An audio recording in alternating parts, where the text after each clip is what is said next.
Good afternoon.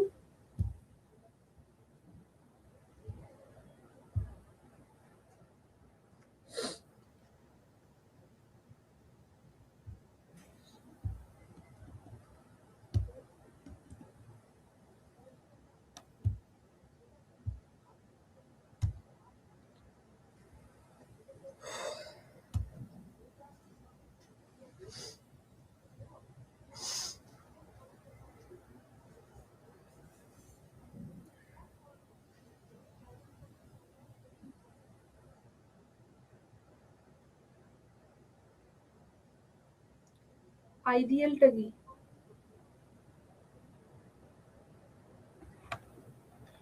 Ideal থেকে পূর্ব গোলার্ধ থেকে পশ্চিম গোলার্ধ ideal আবার কি? International deadline. আইডিয়াল, ওকে। আইডিয়াল থেকে পূর্ব গোলার্ধ থেকে পশ্চিম গোলার্ধে সেন্টেন্সটা কোনো মানে হচ্ছে না। যদি পূর্ব গোলার্ধ থেকে ইন্টারন্যাশনাল ডেডলাইন ক্রস করে পশ্চিম গোলার্ধে যাওয়া হয় তাহলে দিনটা একদিন পিছিয়ে যায়। যদি পশ্চিম গোলার্ধ থেকে ইন্টারন্যাশনাল ডেডলাইন ক্রস করে পূর্ব গোলার্ধে আসা হয় দিনটা একদিন এগিয়ে যায়। এটা হচ্ছে ওকে।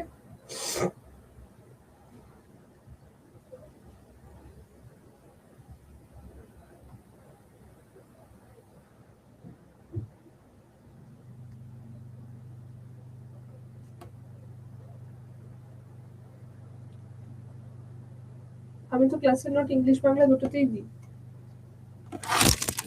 আমি ক্লাসের নোট ইংলিশ বাংলা দুটোতেই দিই।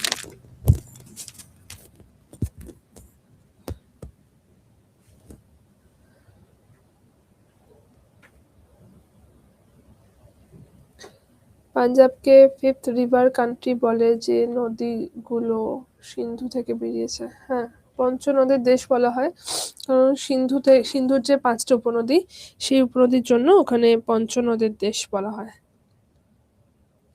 কালকে ক্লাসটা তাহলে একবার রেকর্ডেড দেখে নিও।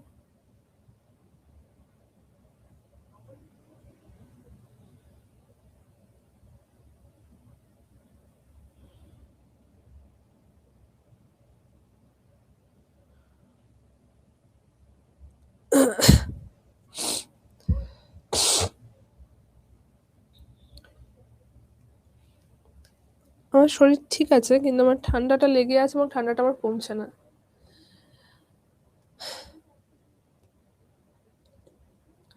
আজকে আমি রিভারের যেটুকু পোর্শন বাকি আছে ওইটুকু পোর্শন বলে দিয়ে আমি ক্লাইমেটে চলে যাব। তো তোমাদের ক্লাইমেটের ক্লাসটা তোমরা বুঝতে পারবে, রিভারের ক্লাসটা একটু দেখে নিতে হবে। ক্লাইমেটটা বুঝতে অসুবিধা হবে না, রিভারটা একটু তোমাদের দেখে নিতে হবে।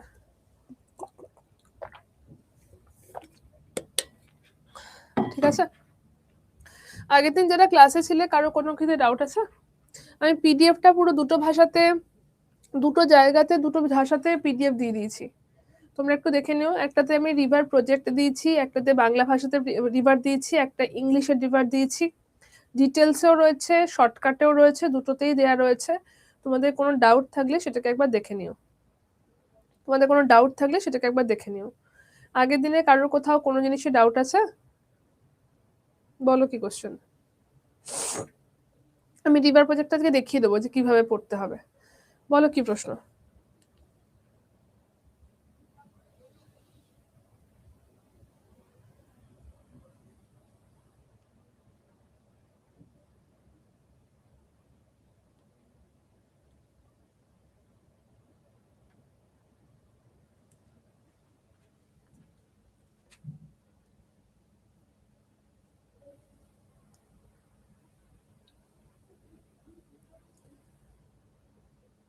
মহানদী থেকে হয়নি বোধহয়, তাই না?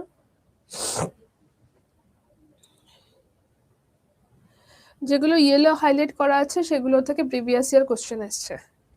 যেগুলো ইয়েলো হাইলাইট করা আছে সেটা প্রিভিয়াস ইয়ার কোশ্চেন। রিভারের মধ্যে সবগুলো কি ইম্পর্টেন্ট উৎসব? হ্যাঁ, আমি যে কটা রিভার দিচ্ছি সে কটা রিভার ইম্পর্টেন্ট, কারণ রিভার আরো বেশি আছে। তো আমি যে কটা দিচ্ছি সে কটা ইম্পর্টেন্ট, সে কটা পড়তে হবে। তুমি যদি বলো এর থেকেও বেশি রিভার আছে, সেগুলো তোমাদের দরকার নেই, বাট এ কটা ইম্পর্টেন্ট। পিডিএফ এ নোটস থেকে ইংলিশ বেঙ্গলি মিলিয়ে পড়বো, তোমাদের যেটা ভাষাতে সুবিধা হয় সেই ভাষাতে পড়বে। কেউ কেউ ইংলিশে দিতে বলে, কেউ কেউ বাংলা দিতে বলে, তাই আমি দুটো ভাষাতেই দিয়েছি। তোমার যে ভাষাটাতে সুবিধা হয় সেই ভাষাটাতে পড়বে। আর কারো কোনো প্রশ্ন? পরেরটা স্টার্ট করি। চলো, মহানদীটা আমাদের হয়নি আই গেস। মহানদী পূর্ব বাহিনী নদীগুলোর মধ্যে একটা অন্যতম।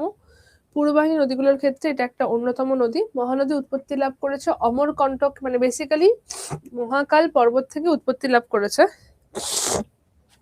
মহাকাল পর্বত থেকে উৎপত্তি লাভ করেছে, কিন্তু প্রপার অমরকণ্টক নয়। ওই জায়গা থেকে উৎপত্তি লাভ করেছে, প্রপার অমরকণ্টক নয়। ওকে, মহানদী যখন মহানদীতে অবস্থিত হচ্ছে হীরাকুদ ড্যাম, যেটা ভারতবর্ষের লংগেস্ট ড্যাম। এটা একটা খুব ইম্পর্টেন্ট।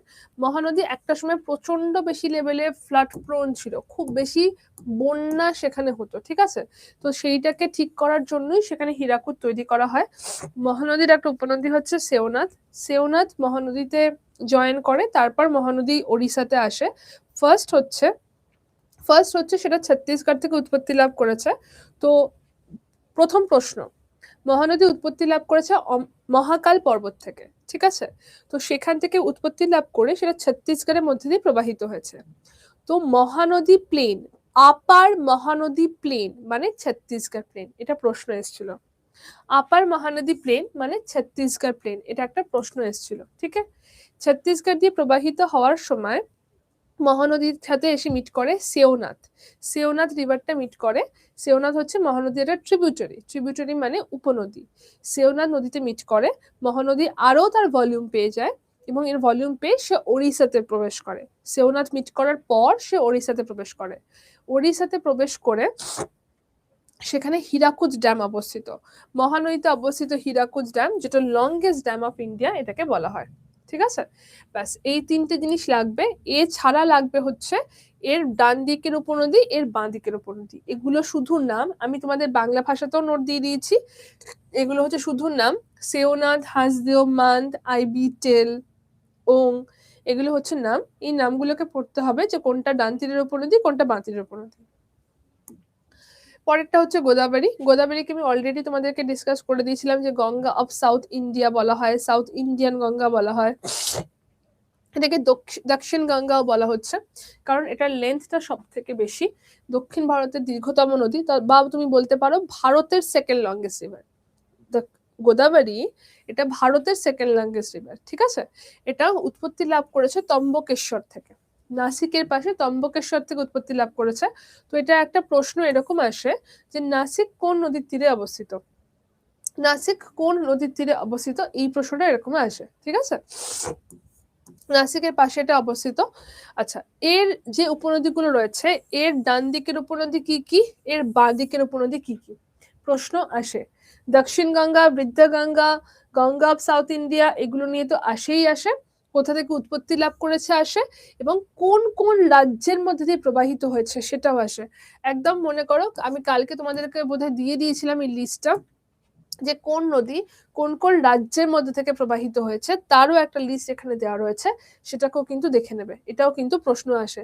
যদি গোদাবরীকে বলা হয় মহারাষ্ট্র, তেলেঙ্গানা, ছত্তিশগড়, অন্ধ্রপ্রদেশ, পন্ডিচেরি, এটার মধ্যে থেকে প্রবাহিত হয়েছে।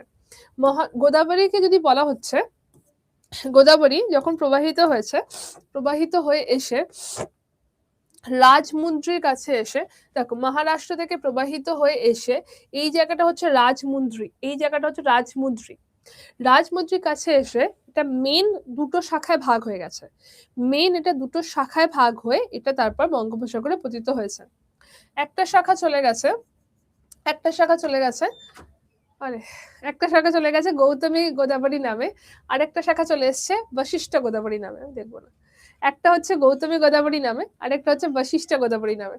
এই দুটো গোদাবরী নামে প্রবাহিত হয়ে এটা এটা বঙ্গোপসাগরে পতিত হয়েছে, গৌতমী গোদাবরী আর বশিষ্ঠ গোদাবরী, ঠিক আছে। একটা সেকেন্ড দাঁড়াও তো।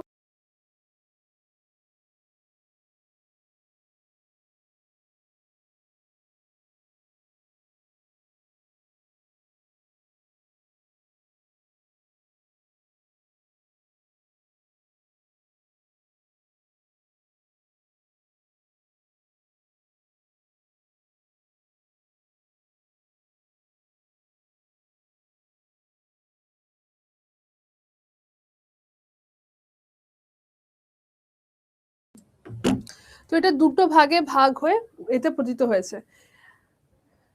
জিওগ্রাফি বই খুঁজে পাচ্ছ না তো, মিসিং, বুঝলে, বইটা মিসিং, ওটা আর পাওয়া যাচ্ছে না, ছেড়ে দাও। আমি 2-3 দিন ধরে দেখিয়েছি কি করে জিওগ্রাফি বই খুঁজতে হয়, পাচ্ছ না।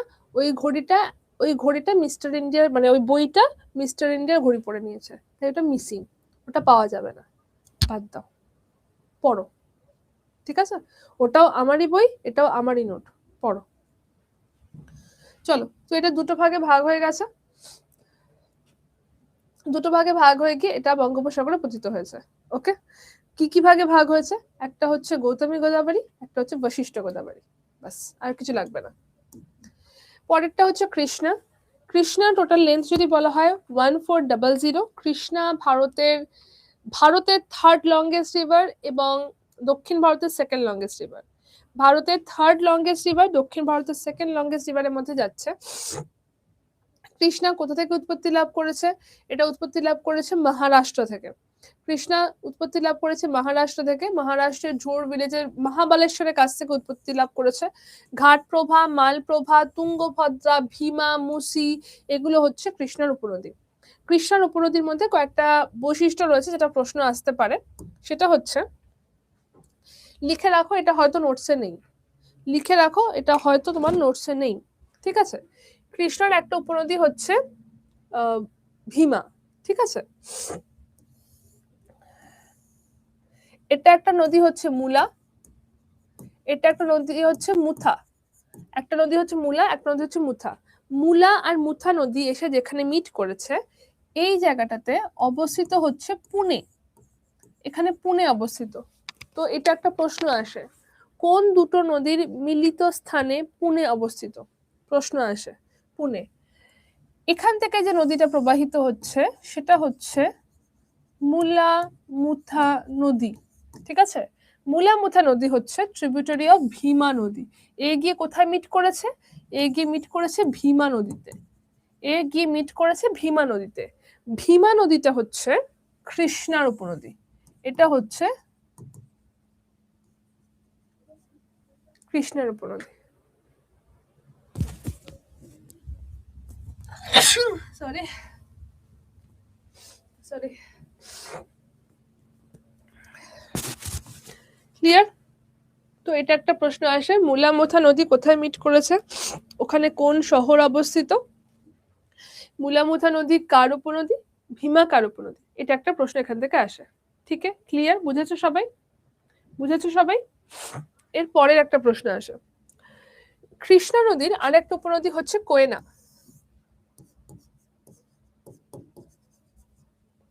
কোয়েনা হচ্ছে কৃষ্ণার আরো একটা উপনদী,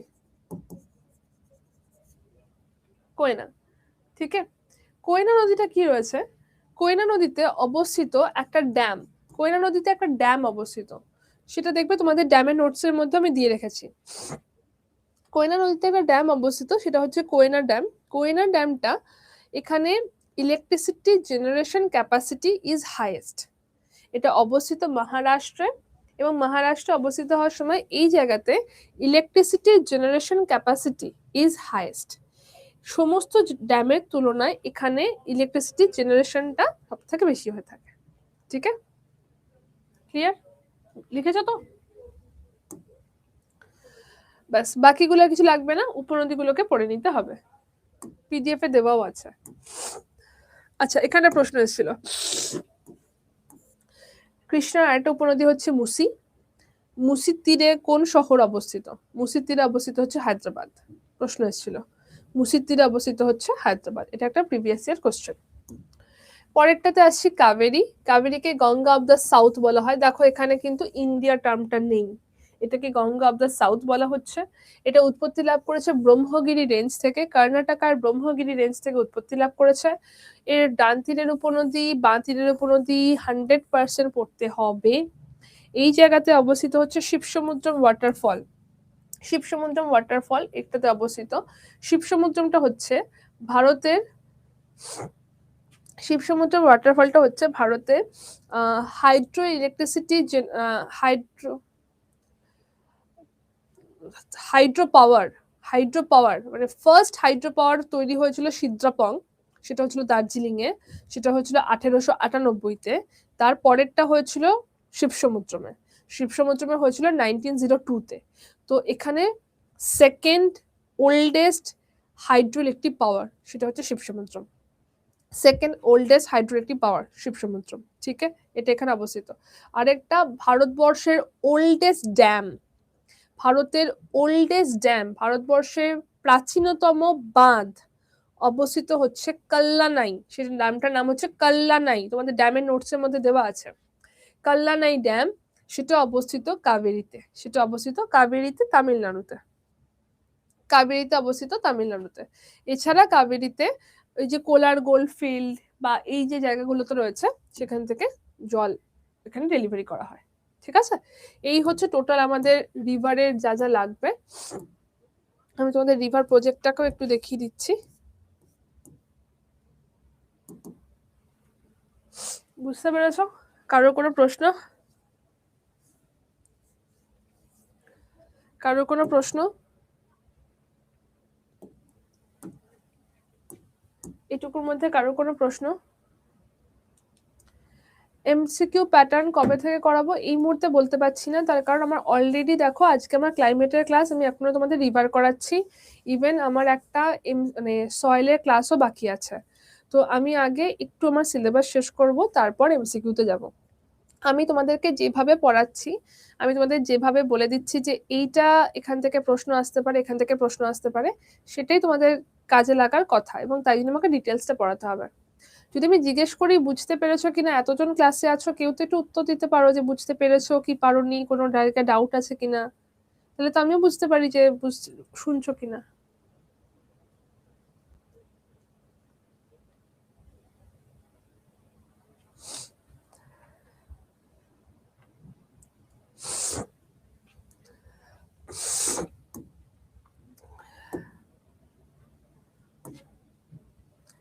এই নোটসটা তোমাদেরকে আমি দিয়ে রেখেছি, নোটসটা একটুখানি দেখে নিও।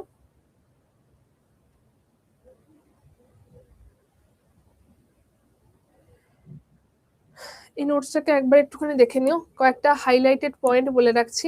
যেমন ধরো ভারতবর্ষের হাইয়েস্ট ড্যাম কোনটা, হাইয়েস্ট ড্যাম মানে হচ্ছে যেটা অনেক উঁচু জায়গাতে অবস্থিত, হাই অল্টিটিউডে অবস্থিত, সমুদ্রপৃষ্ঠ থেকে অনেকটা উঁচু অল্টিটিউডে অবস্থিত, তাকে বলা হচ্ছে হাইয়েস্ট ড্যাম। যেমন হচ্ছে তেহেরি, ভারতবর্ষের তেহেরি ড্যাম, এটাকে হাইয়েস্ট ড্যাম বলা হয়, এটা উত্তরাখণ্ডে অবস্থিত, ভাগীরথী নদীতে অবস্থিত, ঠিক আছে। লংগেস্ট ড্যাম হচ্ছে হীরাকুদ, এটা লংগেস্ট ড্যাম, এটা হীরাকুদ মহানদীতে অবস্থিত, ওড়িশাতে অবস্থিত। এরপর হচ্ছে কল্লানাই ড্যাম, যেটা আমি এক্ষুনি বললাম, কল্লানাই ড্যাম, যেটা তামিলনাড়ুতে অবস্থিত, কাবেরীতে অবস্থিত, এটাকে ওল্ডেস্ট ড্যাম বলা হয়, এটাকে ওল্ডেস্ট ড্যাম বলা হয়। এর ছাড়া আমি এখানে প্রত্যেকটা ড্যাম, এগুলো তো ইম্পর্টেন্ট ড্যাম বললাম, এছাড়া প্রত্যেকটা ড্যাম, ধরো এটা হচ্ছে ধরো জম্মু কাশ্মীর, জম্মু কাশ্মীরে রয়েছে উড়ি ড্যাম, উড়ি ড্যাম অবস্থিত কোথায় অবস্থিত, ঝেলামে অবস্থিত, উড়ি ড্যাম ঝেলামে অবস্থিত, জম্মু কাশ্মীরে অবস্থিত। দুলহাস্তি, সালাল, বাগলিহার, এই তিনটে ড্যাম চেনাবে অবস্থিত, কোথায়, জম্মু কাশ্মীর। এইরকম করে তোমাদের জিনিসটা পড়তে হবে, এটাকে আমাকে আলাদা করে কিছু পড়ানোর নেই, জাস্ট মুখস্থর পাঠ, তাই জন্য আমি এটাকে দিয়ে রেখেছি, ঠিক আছে। কোন ড্যামটা কোন নদীতে অবস্থিত, কোন রাজ্যে অবস্থিত।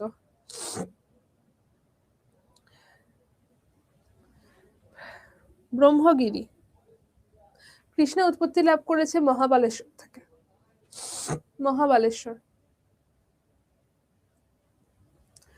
আচ্ছা, দুলহাস্তি, সালাল, বাগলিহার, এগুলো যাচ্ছে চেনাবে, এটাতে অবস্থিত হচ্ছে জম্মু কাশ্মীরে। এর পরেরটা দেখো প্রত্যেকটা ড্যাম কোথায় অবস্থিত, যেমন উড়ি এখানটাতে অবস্থিত, উড়ি এখানটাতে অবস্থিত, বা বাকি যে ড্যামগুলো রয়েছে সেই ড্যামগুলো কোথায়, এটা হচ্ছে বাগলিহার, বাগলিহার ড্যাম নিয়ে অলরেডি ইন্ডিয়া পাকিস্তানের মধ্যে ডিসপিউট রয়েছে। আমি গতকাল তোমাদের বলেছিলাম মনে আছে যে ইন্দাস ওয়াটার ট্রিটি হয়েছিল, যে ট্রিটি ওয়াইজ ইন্দাস, চেনাব আর ইন্দাস, ঝেলাম আর চেনাব, এই তিনটে নদীর ওপর ইন্ডিয়া শুধু 20% জল ইউজ করতে পারবে, বাকি 80% ইউজ করবে পাকিস্তান। তো পাকিস্তানের মনে হয়েছে এই বাগলিহাট ড্যামটা করার পর ইন্ডিয়া অনেক বেশি জল ইউজ করে নিচ্ছে, তাই জন্য ইন্দাস ওয়াটার ট্রিটি এখানে নাকি ব্রেক হচ্ছে, এইটার জন্য ইন্ডিয়া পাকিস্তানের মধ্যে ডিসপিউট আছে বাগলিহাট ড্যাম নিয়ে, ওটা চেনাবে অবস্থিত। তো এরকম কোন কোন ড্যাম গুলো কোথায় অবস্থিত, এটা যাচ্ছে সালাল, এটা যাচ্ছে বাগলিহার, এটা যাচ্ছে দুলহাস্তি। তো সমস্ত ড্যাম গুলোর ছবিও আমি এখানে দিয়ে দিয়েছি যে কোনটা কোথায় অবস্থিত। তো সিম্পল তোমাদের এখান থেকে মেজর লিস্টের ড্যাম গুলো, যেমন ধরো পাঞ্জাব, পাঞ্জাবের মধ্যে অবস্থিত রঞ্জিত সাগর ড্যাম, যেটা আরেকটা নাম হচ্ছে থেন ড্যাম।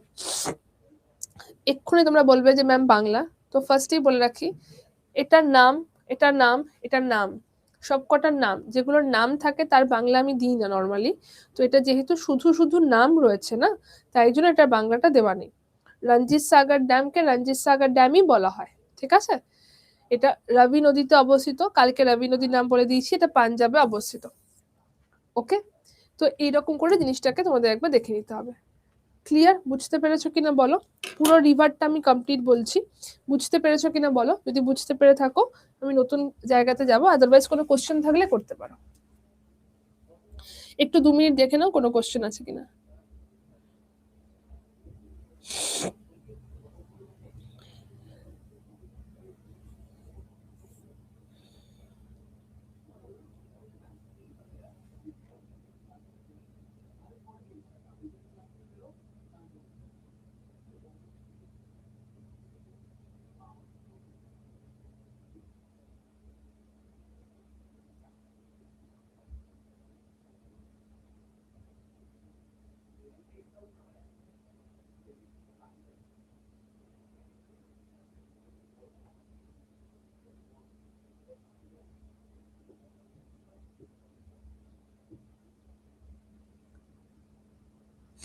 পিডিএফ আমি অলরেডি দিয়ে দিয়েছি গতকালের ক্লাসে।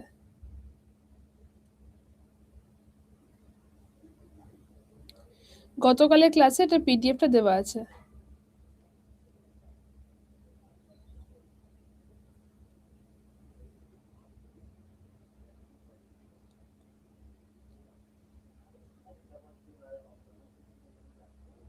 ইন্ডিয়াতে বেশ কিছু ড্যাম সাগর কথাটা দেখতে পাই, শুধু নাম। মধ্যপ্রদেশের ড্যামে আছে আর রাজস্থানের কিছু ড্যামে আছে যেগুলোতে মেনলি সাগর নামটা রয়েছে, সেটা শুধু নামের জন্যই রয়েছে, আলাদা কিছু ওটা সাগরের সাথে কোনো কানেকশন নেই, এটা শুধু নামের জন্যই রয়েছে। প্রিয়া একবার দেখে নাও, তোমাদের রুটিনে দেওয়া রয়েছে কবে কি ক্লাস স্টার্ট হবে, রুটিনে দেওয়া রয়েছে, সেই রুটিন অনুযায়ী ক্লাস হবে।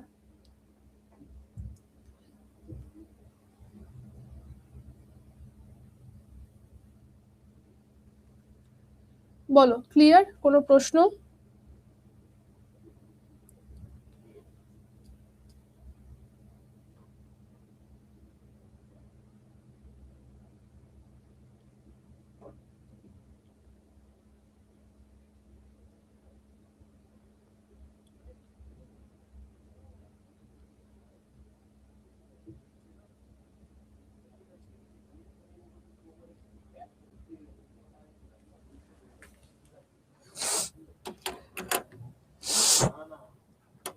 মুসির পাটটা, মুসির পাটটা কি বললাম? মুসি নদী হচ্ছে এটার একটা উপনদী, মুসির তীরে অবস্থিত হায়দ্রাবাদ।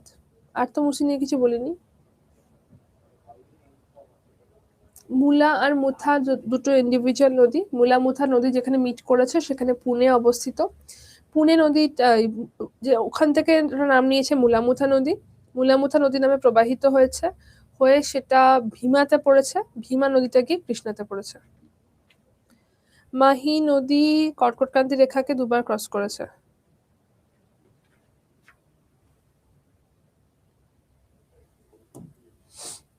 এখান থেকে গেছে কর্কটক্রান্তি রেখা।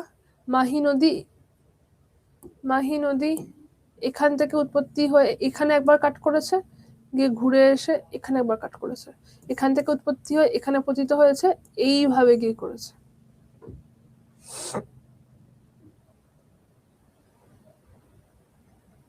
গৌতমী গোদাবরী, বশিষ্ঠ গোদাবরী।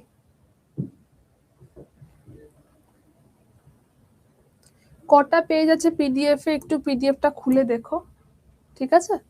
তোমাদের পিডিএফটা খুলে দেখার জন্য দেওয়া হয়েছে, একটু পিডিএফটা খুলে দেখো। আর কারো কোনো প্রশ্ন আছে? আর কারো কোনো প্রশ্ন আছে?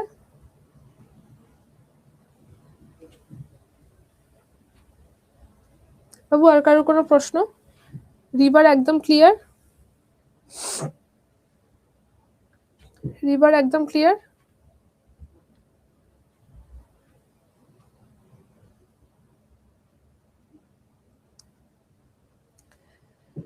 পেহেলগাঁও অ্যাটাকের পর ইন্দাস ওয়াটার ট্রিটি স্থগিত হয়নি।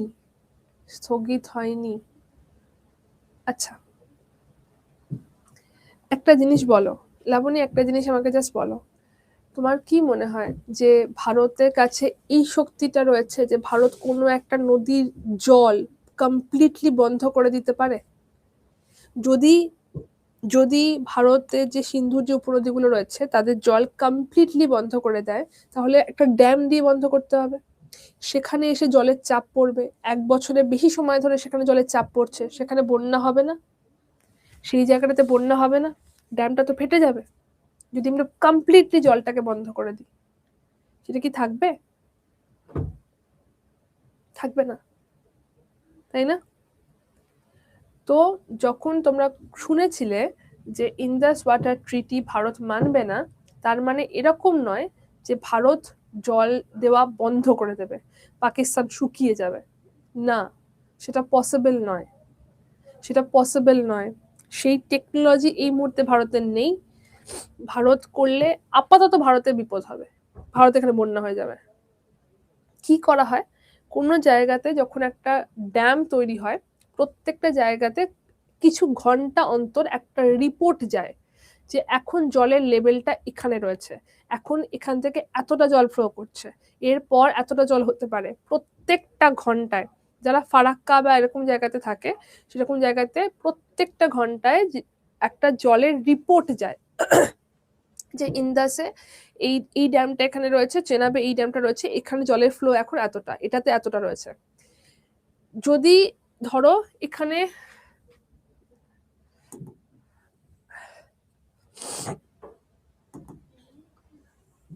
আরে ওইটা পিডিএফ,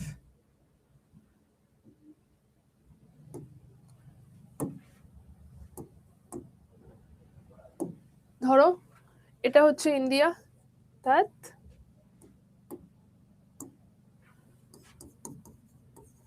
এটা হচ্ছে ইন্ডিয়া, এটা হচ্ছে পাকিস্তান। এখানে একটা নদী প্রবাহিত হয়েছে, এখানে একটা ড্যাম রয়েছে, এখানে একটা ড্যাম রয়েছে, এই নদীটাতে গিয়ে এখানেও একটা ড্যাম রয়েছে, ঠিক আছে?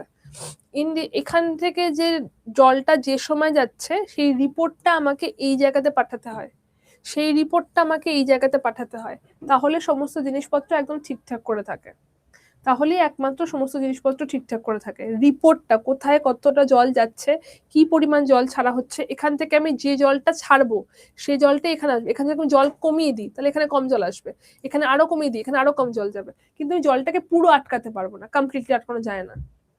আমি রাস্তাটাকে ঘুরিয়ে দিতে পারবো না, একদিনের মধ্যে এক মুহূর্তের মধ্যে নদীটাকে, একটা পেরিনিয়াল রিভারকে ঘুরিয়ে দেওয়া যায় না। কি করা যেতে পারে, এখানে ইনফরমেশন দেওয়া বন্ধ করে দাও, হঠাৎ করে এখানে বেশি জল খুলে দাও, এখানে পুরো বন্যায় ভেসে যাবে। যতটা জল আসছিল তার থেকে অনেক বেশি পরিমাণে জল খুলে দাও, পুরো বন্যায় ভেসে যাবে। কিছুক্ষণের জন্য জলটাকে আটকে রাখো, শুকিয়ে যাবে, আবার জলটাকে খুলে দাও, আবার ভেসে যাবে, পাকিস্তান জানতেই পারবে না কি হচ্ছে। এটা হয়েছিল, ইন্দাস ওয়াটার ট্রিটি ব্রেক করছিল মানে ইনফরমেশন দেবে না, নদীর জল ঘুরিয়ে দেবে এরকম নয়, সেটা হয় না। ক্লিয়ার? Clear clear.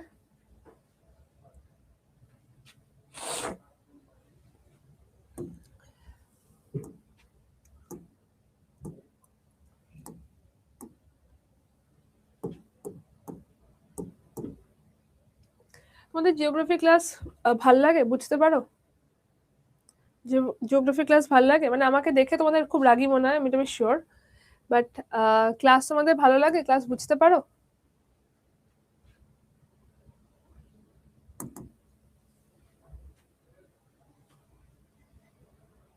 মনীষা বলছে না।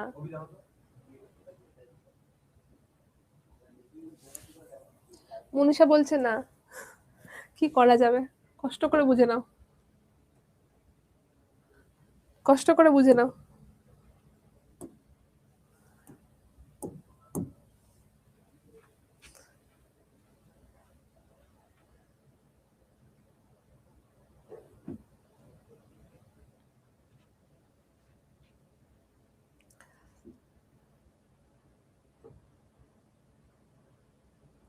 চলো বাবা স্টার্ট করছি পরের ক্লাস।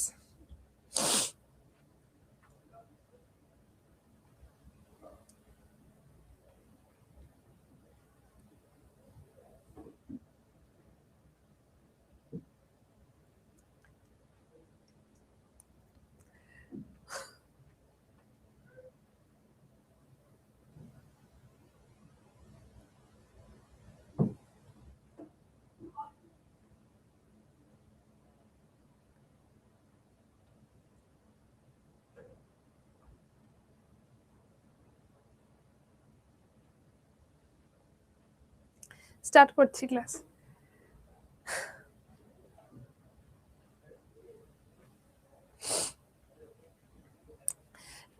জাস্ট একটা কথা, এই যে তোমরা অনেকে আমাকে বললে আমাকে দেখে রাগী বল না মনে হয়, আমি তোমাদের পার্টিকুলার কাউকে কখনো বকেছি? আমি শুরু করে দিচ্ছি, জাস্ট দু একটা কথা জিজ্ঞেস করছি। আমি তোমাদের কাউকে কখনো কিছু বকেছি? তোমাদের কাউকে কখনো কিছু বকেছি?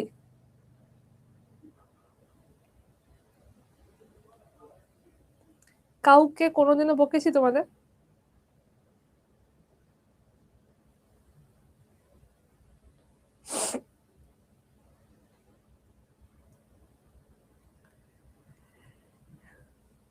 আমি ক্লাসে এসে খুব একটা উল্টোপাল্টা কথা বলি না, এবং আমি পড়াটার মধ্যে থাকতে চাই। তো এটা হচ্ছে আমার পয়েন্ট। তার জন্য যদি তোমরা আমাকে রাগী বলো তাহলে রাগী ভেবে নাও, বাট আমার পড়াটা করে দিও। চলো ক্লাসে স্টার্ট করা যাক। ক্লাইমেট এবং ক্লাইমেট এবং ক্লাইমেট এবং আবহাওয়া, মানে কি যেন বলে, ওয়েদার। ওয়েদার এবং ক্লাইমেটের মধ্যে পার্থক্য, সেটাকে নিয়ে স্টার্ট করছি। ঠিক আছে, ফার্স্ট অফ অল ওয়েদার এবং ক্লাইমেট কাকে বলা হয়? ওয়েদার মানে হচ্ছে আবহাওয়া। পিপিটি দেখতে যদি প্রবলেম হয় তাহলে পিপিটি দেখো না, আমি যেটা বলছি সেটাকে শোনো। আমি যেটাকে বলছি সেটাকে শোনো, পিপিটি দেখে যদি মনে হয় তাহলে পিপিটি দেখার দরকার নেই। যেখানে রেকর্ডের ক্লাস থাকে তার পাশে পিডিএফ থাকে। এখন শুধু পড়া নিয়ে কথা, আর কোনো জিনিস নিয়ে কথা নয়। তো প্লিজ আগে একটু কনসেন্ট্রেট করে নাও। পিপিটিতে কি ভাষায় লেখা রয়েছে সেটা যদি বদার্ড হয় তাহলে পিপিটিটা জাস্ট দেখো না, একটু কষ্ট করে আমাকেই দেখে নাও। ওকে, চলো। ওয়েদার এবং ক্লাইমেট কাকে বলা হয়? ওয়েদার মানে হচ্ছে আবহাওয়া, ক্লাইমেট মানে হচ্ছে জলবায়ু। ওয়েদার হচ্ছে আবহাওয়া, ক্লাইমেট মানে হচ্ছে জলবায়ু।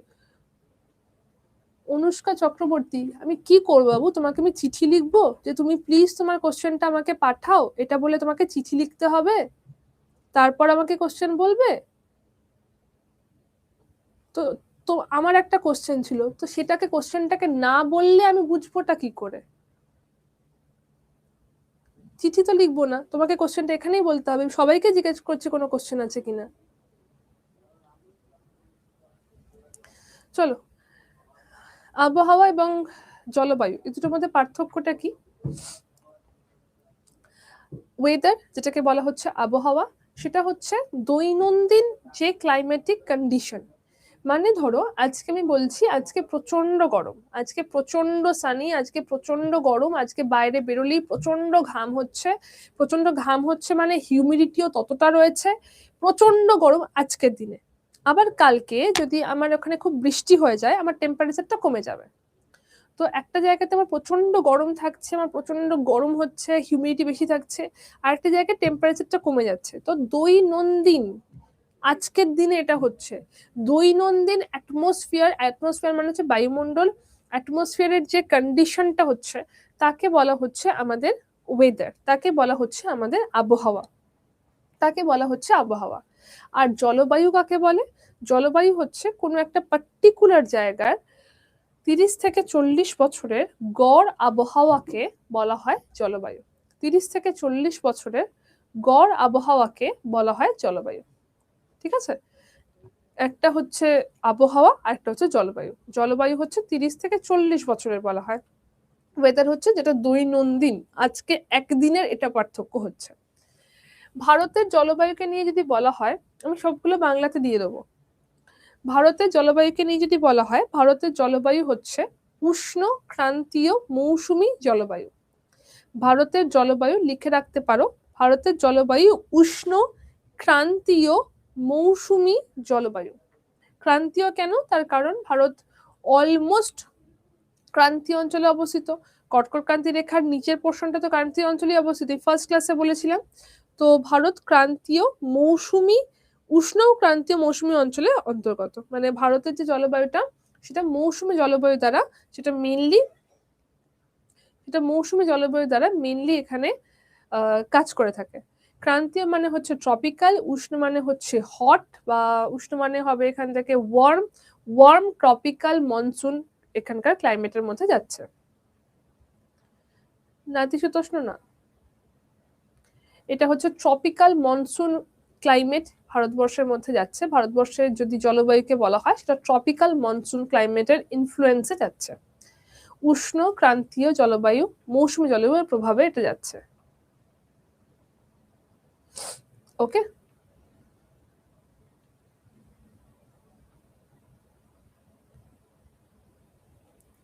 কেউ একটু প্লিজ বলে দাও তো মুসি নদীর তীরে কোন শহর অবস্থিত?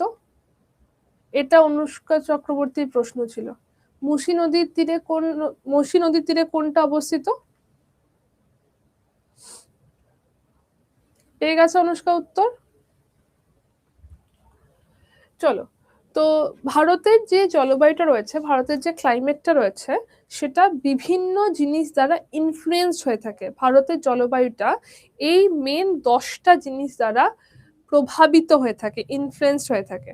কিরকম জিনিসে থাকে? ফার্স্টে হচ্ছে ভারতবর্ষের লোকেশন এবং ল্যাটিটিউডিনাল এক্সটেনশন, ভারতবর্ষের অবস্থান এবং অক্ষাংশগত যে এক্সটেনশনটা রয়েছে, অক্ষাংশগত যে অবস্থানটা রয়েছে সেটা কিরকম হচ্ছে দেখো। একটু মনে করো, আমি ফার্স্ট দিনের ক্লাসে তোমাদেরকে এই একটা ছবির মতো জিনিস দেখিয়েছিলাম, যেখানে বলেছিলাম যে এই জায়গাটা, শুধুমাত্র এই জায়গাটা, সেটা হচ্ছে আমাদের ট্রপিক্যাল রিজিয়নে যাচ্ছে, যেটা আমাদের ক্রান্তীয় অঞ্চলের মধ্যে যাচ্ছে, ট্রপিক্যালের মধ্যে যাচ্ছে, সেটা উষ্ণ অঞ্চল টরিড রিজিয়নের মধ্যে হচ্ছে। এরপর এই জায়গাটা হচ্ছে টেম্পারেট, 23.5 থেকে 66.5, এটা হচ্ছে টেম্পারেট। আবার দক্ষিণেও তাই, এবং তার উপরটা হচ্ছে ফ্রিজিড, এটা বলেছিলাম। ভারতের অবস্থানটা কোথায়? ভারতের অবস্থান যদি বলা হয়, ভারত এই জায়গাটাতে অবস্থিত, এখান থেকে ট্রপিক অফ ক্যান্সার ক্রস করেছে। তো এই জায়গাটা যেটা রয়েছে, দক্ষিণ ভারত যেটা রয়েছে, সেটা পুরোটাই ক্রান্তীয় অঞ্চলের মধ্যে অবস্থিত। দক্ষিণ ভারত যেটা রয়েছে সেটা পুরোটাই ট্রপিক্যাল রিজিয়নে অবস্থিত, ক্রান্তীয় অঞ্চল ট্রপিক্যাল রিজিয়নে অবস্থিত। এবং কর্কটক্রান্তি রেখার উপরের যে পোর্শনটা রয়েছে সেটা উপক্রান্তীয় অঞ্চলে অবস্থিত। সেটাকে প্রপার টেম্পারেট বলা যাবে না। কেন? দেখো, এই জায়গাটাও তো টেম্পারেট, তো এইখানে যতটা ঠান্ডা এখানে কি ততটা ঠান্ডা না? তো এইটাকে প্রপার টেম্পারেট বলা যায় না, তাই এটাকে উপক্রান্তীয় বলা হয়। এটাকে বলা হয় কি? উপক্রান্তীয়। ঠিক আছে, এটা হচ্ছে টরিড রিজিয়ন, এটা হচ্ছে সেমি টরিড রিজিয়ন, এটাকে এর মধ্যে অবস্থিত। তো ভারত এমন একটা জায়গাতে অবস্থিত যেখানে দক্ষিণ ভারতটা পুরোটাই ট্রপিক্যাল বা উষ্ণ অঞ্চলের মধ্যে অবস্থিত, এবং উত্তর ভারতে কিছুটা পোর্শন যেটা উপক্রান্তীয় অঞ্চলের মধ্যে অবস্থিত। সেই কারণে এই জায়গাটা যেহেতু কমপ্লিটলি উষ্ণমণ্ডল, এই জায়গাতে কখনোই প্রচন্ড ঠান্ডা কখনোই পড়বে না। তো ভারতবর্ষের দক্ষিণ ভারতটাতে কখনোই প্রচন্ড ঠান্ডা পড়বে না, ওটা উষ্ণ অঞ্চলের মধ্যেই থাকবে, যেহেতু ওটা টরিড রিজিয়নের মধ্যে অবস্থিত। তো ওখানকার ওয়েদারটা, ওখানকার ক্লাইমেটটা একটা উষ্ণই থাকবে। ঠিক আছে, আর যদি অক্ষাংশগত অবস্থান বলা হয়, ভারতবর্ষের অবস্থানটা হচ্ছে 8 ডিগ্রি নর্থ থেকে 37 ডিগ্রি নর্থ, এই জায়গাটাতে ভারতবর্ষ অবস্থান করছে। এবং এই জায়গাটাতে ভারতবর্ষ যেহেতু অবস্থান করছে, এটা একদম টেম্পারেট বা ফ্রিজিড রিজিয়ন, নাতিশীতোষ্ণ বা হিমমণ্ডলের মধ্যে অবস্থান করছে না। তো সেই জায়গাতে করলে সেটা ঠান্ডা হতো। ভারত যে জায়গাটাতে করছে সেটা ক্রান্তীয় এবং উপক্রান্তীয় অঞ্চলের মধ্যে অবস্থান করার জন্য ভারতের ওয়েদারটা, ভারতের যে ক্লাইমেটটা, সেটা ম্যাক্সিমামটাই ওয়ার্ম অ্যান্ড হিউমিড, উষ্ণ এবং আর্দ্র।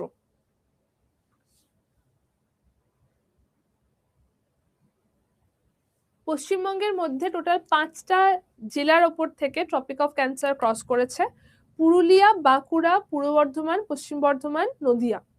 এর নিচের পোর্শনে যেগুলো রয়েছে সেগুলো টরিড, এর উপরের পোর্শনে যেগুলো রয়েছে সেগুলো হচ্ছে উপক্রান্তীয়। ঠিক আছে, ওয়েস্ট বেঙ্গলের মধ্যে 5টা জেলার উপর থেকে গেছে। ক্লিয়ার? বুঝতে পেরেছো? বুঝতে পেরেছো? এটুকু ক্লিয়ার?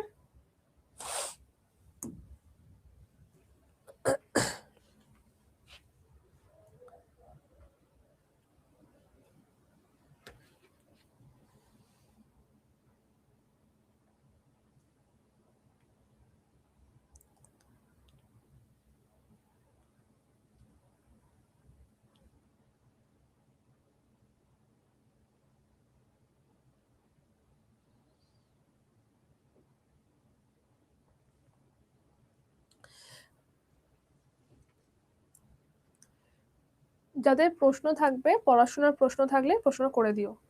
আমার প্রশ্ন আছে বলে চুপ করে থেকো না, প্রশ্ন থাকলে করে দিও যদি পড়াশোনার প্রশ্ন হয়। বলবো এলনিনো কি বলবো, এখনো আসেনি। পরেরটা হচ্ছে ডিস্টেন্স ফ্রম দ্য সি। সমুদ্র থেকে যত দূরত্ব যেরকম রয়েছে তার উপর ডিপেন্ড করে যে সেখানকার ওয়েদারটা কিরকম হবে। যদি কোনো একটা জায়গা সমুদ্রের তীরবর্তী অঞ্চলে হয় তাহলে সেই জায়গাটা সবসময় একটা সমভাবাপন্ন একটা ওয়েদার সেখানে থাকে। মানে সমভাবাপন্ন কথার মানে হচ্ছে কি, কখনোই প্রচন্ড ঠান্ডা বা প্রচন্ড গরম হয় না। কোনো সময় প্রচন্ড ঠান্ডা বা প্রচন্ড গরম হয়ে যাবে হয় না। সমুদ্র তীরবর্তী অঞ্চলে যখনই যাবে কোনো সময় তুমি দেখবে না সেখানে প্রচন্ড ঠান্ডা বা কোনো সময় প্রচন্ড গরম নেই। ওকে, আবার তুমি যদি সমুদ্র থেকে অনেকটা দূরে যাও তাহলে সেখানে গিয়ে দেখবে সেখানে একদম চরম ভাবাপন্ন টেম্পারেচার রয়েছে। মানে কি, মানে সকাল এবং রাত এই দুটোর মধ্যে টেম্পারেচারের ডিফারেন্সটা প্রচন্ড বেশি। মানে কি, মানে ধরো তুমি রাজস্থানে গেলে, রাজস্থানে মরুভূমিতে গেলে, মরুভূমিতে তুমি শীতকালের দুপুরবেলা যাও তোমার গরম লাগবে, শীতকালে দুপুরবেলা তোমার গরম লাগবে। আবার শীতকালেরই যদি রাতের বেলা যাও তাহলে তোমার প্রচন্ড ঠান্ডা লাগবে। তো দিন এবং রাতের মধ্যে টেম্পারেচার ডিফারেন্সটা হিউজ, দিন রাতের মধ্যে টেম্পারেচার ডিফারেন্সটা হিউজ। ওকে, হ্যাঁ, দিন ও রাতের মধ্যে টেম্পারেচার ডিফারেন্সটা হিউজ। অর্পণ একবার ফার্স্ট ক্লাসটা দেখে নিও, ভারতের অবস্থান খুব ক্লিয়ারলি বলে দিয়েছি, একবার দেখে নিও। ঠিক আছে, তো এইটা হচ্ছে যে যদি সমুদ্র থেকে দূরে অবস্থান করে তাহলে তার একটা ক্যারেক্টারিস্টিক্স হচ্ছে যে সেখানে আবার টেম্পারেচার ডিফারেন্সটা প্রচন্ড বেশি থাকবে। সমুদ্রের তীরবর্তী অঞ্চলে থাকলে সেখানে টেম্পারেচার ডিফারেন্সটা প্রচন্ড বেশি হয় না, মডারেট থাকে। কেন থাকে? তার কারণ সেখানে পার্টিকুলারলি দুটো বাতাস প্রবাহিত হয়, একটা হচ্ছে সি ব্রিজ, একটা হচ্ছে ল্যান্ড ব্রিজ। একটা সি ব্রিজ, একটা হচ্ছে ল্যান্ড ব্রিজ, এই দুটো বাতাস ওখানে পার্টিকুলারলি প্রবাহিত হয়।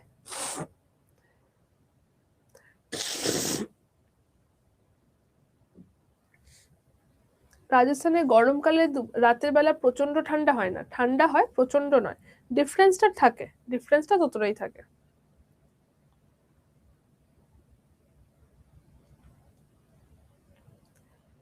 ভারত যদি 8 ডিগ্রি থেকে নামে তাহলে কিভাবে ওয়েদার 40 ডিগ্রিতে চলে যায়?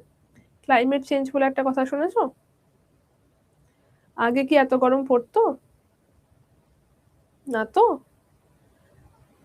এখন গরমটা বেশি পড়ছে, তার কারণ ক্লাইমেট চেঞ্জ হচ্ছে, তার জন্য টেম্পারেচারটা বেশি বাড়ছে।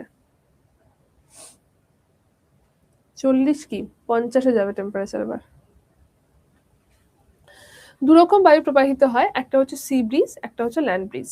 জিনিসটা কি, জিনিসটা হচ্ছে যে ধরো কোনো একটা জায়গাতে ল্যান্ড এবং সমুদ্র এক জায়গাতে রয়েছে, তো সূর্যের তাপটা দুটোতে একসাথে পড়ছে। জল যে জায়গাটা রয়েছে, জল কি হয়, সে দেরি করে উত্তপ্ত হয়, দেরি করে শীতল হয়। জল দেরি করে উত্তপ্ত হয়, দেরি করে শীতল হয়। এবং ল্যান্ড তাড়াতাড়ি উত্তপ্ত হয়, তাড়াতাড়ি শীতল হয়ে যায়। তো সারাদিন ধরে তাপ পড়ার পর কি হচ্ছে, এই জায়গাতে আমার বেশি তাড়াতাড়ি উত্তপ্ত হয়ে গেছে, সারাদিন ধরে তাপটা খেয়েছি, জায়গাটা বেশি তাড়াতাড়ি উত্তপ্ত হয়ে গেছে। তো উত্তপ্ত হলে এখানে হয়ে গেছে হাই প্রেশার, সরি, এখানে হয়ে গেছে লো প্রেশার। এখান থেকে টেম্পারেচারটা, এখান থেকে টেম্পারেচারটা বেশি হওয়ার জন্য বাতাসটা উপর দিকে উঠে গেছে, এখানে হয়ে গেছে লো প্রেশার। ঠিক আছে, লো প্রেশার। এখানে হয়ে গেছে হাই প্রেশার। কেন হাই প্রেশার? কম্পারেটিভলি এই জায়গাটা বেশি উষ্ণ, এটা অতটা উষ্ণ নয়, কারণ জল তো দেরি করে উষ্ণ হয় না। তো এই জায়গাটা তখন অতটা উষ্ণ হয়নি, তো এই জায়গাটা হাই প্রেশার। বায়ুর ধর্ম হচ্ছে বায়ুর ধর্ম হচ্ছে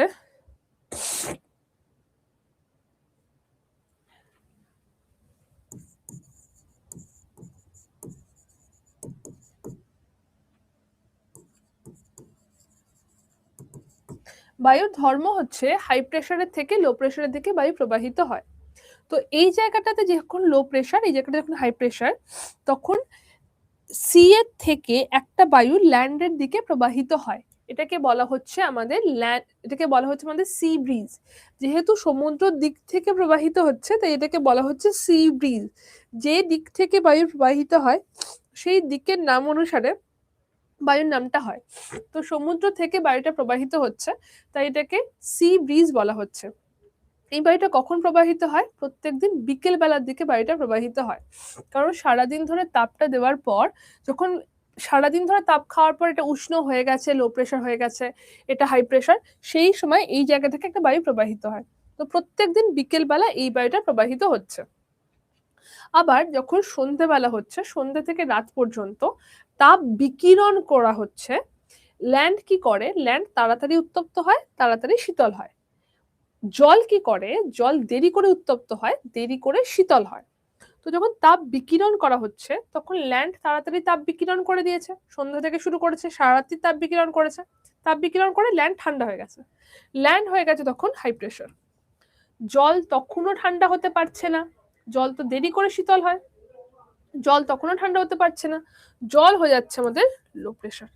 জল হচ্ছে লো প্রেশার। তখন কি করছে? তখন বায়ু ল্যান্ডের থেকে সমুদ্রের দিকে প্রবাহিত হচ্ছে। তখন বায়ুটা কি করছে? ল্যান্ডের থেকে সমুদ্রের দিকে প্রবাহিত হচ্ছে। এটাকে বলা হচ্ছে স্থলবায়ু। স্থল থেকে জলের দিকে প্রবাহিত হচ্ছে, এটাকে বলা হচ্ছে স্থলবায়ু। এটা কখন প্রবাহিত হয়? এটা প্রবাহিত হয় ভোরবেলা, যখন সারা দিন ধরে তাপটা চলে যাওয়ার পর, তাপ বিকিরণ হয়ে যাওয়ার পর, এটা দিন না মানে সারা রাত্রি ধরে বিকিরিত হওয়ার পর এটা ঠান্ডা হয়ে গেছে, এটা উষ্ণ হয়ে গেছে, তো এইটা প্রবাহিত হচ্ছে ভোরবেলা। তো যেহেতু সমুদ্রের তীরবর্তী অঞ্চলে সকাল সন্ধে এরকম একটা বায়ু প্রবাহিত হয়, সেই কারণে সমুদ্র তীরবর্তী অঞ্চল কখনোই প্রচন্ড ঠান্ডা প্রচন্ড গরম হতে পারে না। এই কারণে দক্ষিণ ভারতে যেটা রয়েছে, এই কারণে যে ভারতের উপকূলবর্তী যে রাজ্যগুলো রয়েছে, সেই জায়গাটা কখনোই প্রচন্ড ঠান্ডা তো হবে না। উষ্ণ হতে পারে, কিন্তু কখনোই প্রচন্ড ঠান্ডা হবে না। উষ্ণ কেন হতে পারে? কারণ এটা পুরোপুরি ভাবে টরিড রিজনে অবস্থিত, এটা পুরোপুরি ভাবে ক্রান্তীয় অঞ্চলে অবস্থিত, কর্কট ক্রান্তি রেখার নিচে অবস্থিত, টরিড রিজনে। সেই কারণে এটা উষ্ণ হতে পারে প্রচন্ড, কিন্তু ঠান্ডা কখনোই হবে না। কারণ এখানে সবসময় এই ল্যান্ড ব্রিজ প্রবাহিত হচ্ছে, ল্যান্ড ব্রিজ সি ব্রিজ প্রবাহিত হচ্ছে। ক্লিয়ার হলো? বুঝতে পেরেছো?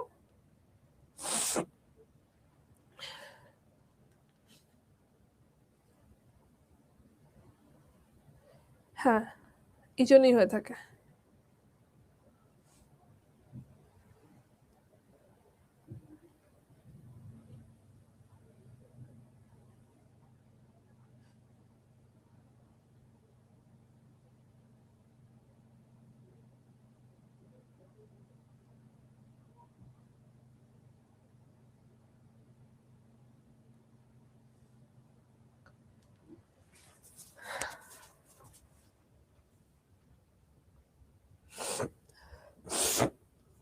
তিন হচ্ছে ভারতের মাউন্টেন রেঞ্জ। ভারতের ভূপ্রকৃতি আমাদের হয়ে গেছে। তো ভারতের ভূপ্রকৃতিতে একেবারে ওপরে রয়েছে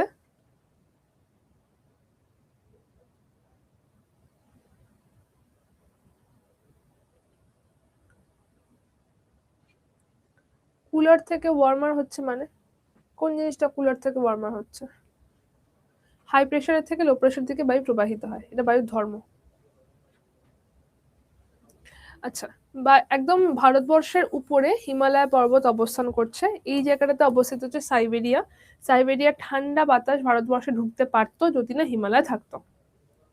ভারতবর্ষের জলবায়ুতে যদি কারুর সব থেকে বেশি প্রভাব থাকে, তাহলে সেটা হচ্ছে হিমালয়। বাবু আমি একটা একটা করে যাই। এলনিনোটা আমার এখানে রয়েছে, এই জায়গাতে এলনিনো রয়েছে, আমি একটা একটা করে যাই। হঠাৎ করে এলনিনো বলতে শুরু করব? একটা একটা করে বলি? অলরেডি বললাম আমি এলনিনো বলে দেবো।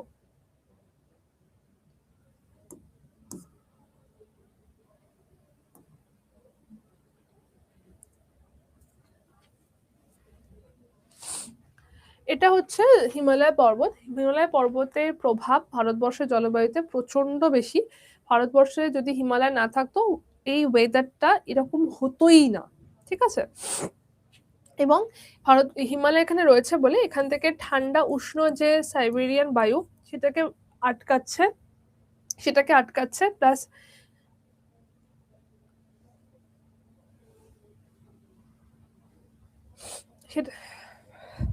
সেটাকে আটকাচ্ছে, প্লাস ভারতবর্ষ যে মনসুনের মানে আন্ডারে পড়ছে, ভারতবর্ষের জলবায়ুকে যে মৌসুমী জলবায়ু বলা হচ্ছে, তার কারণও কিন্তু হিমালয় অঞ্চলে এরকম জায়গাতে একটা বড়সড় ডিপ্রেশন তৈরি হয়, সেটা ভারতবর্ষের মনসুন অনসেটে হেল্প করে।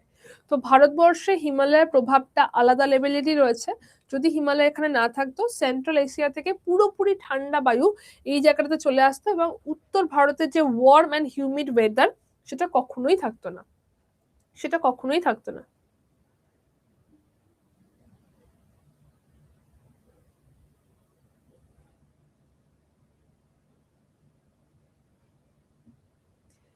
ইন্ডিয়ার সাউথে যে কান্ট্রি গুলো আছে খুব ঠান্ডা হয়। ইন্ডিয়ার সাউথে কি কান্ট্রি আছে? ইন্ডিয়ার সাউথে কি কান্ট্রি আছে?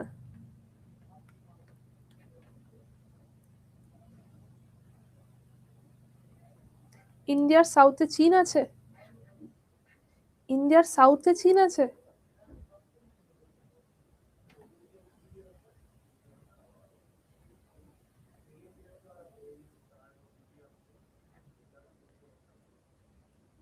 মালদ্বীপস ঠান্ডা? মালদ্বীপস অক্ষাংশগত দিক থেকে কোথায় অবস্থিত? মালদ্বীপস অক্ষাংশগত দিক থেকে কোথায় অবস্থিত? শ্রীলঙ্কা অক্ষাংশগত দিক থেকে কোথায় অবস্থিত?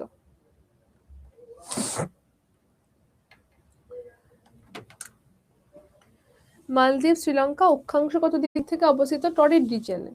টরিড রিজিয়নে অবস্থিত হওয়ার কারণে সেই জায়গাটা কখনোই ঠান্ডা হবে না। আর যদি চায়না বলা হয় তাহলে হ্যাঁ, চায়নার অনেকগুলো জায়গা সেটা অত্যন্ত ঠান্ডা। চায়নার অনেকগুলো জায়গা আছে যেগুলো অত্যন্ত ঠান্ডা, প্লাস চায়না পুরোটাই টেম্পারেটের মধ্যে যাচ্ছে, ভারতের থেকে ঠান্ডা তো বটেই।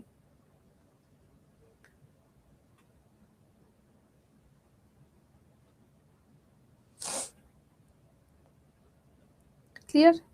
বুঝেছ?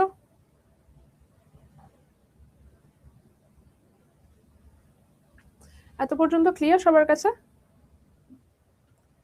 এত পর্যন্ত ক্লিয়ার সবার কাছে?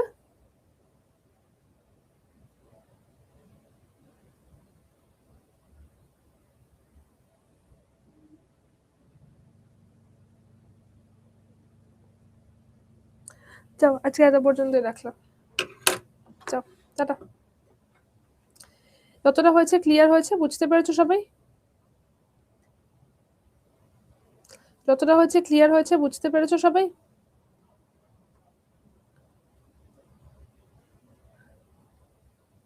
ওকে, টাটা, এন্ড করলাম।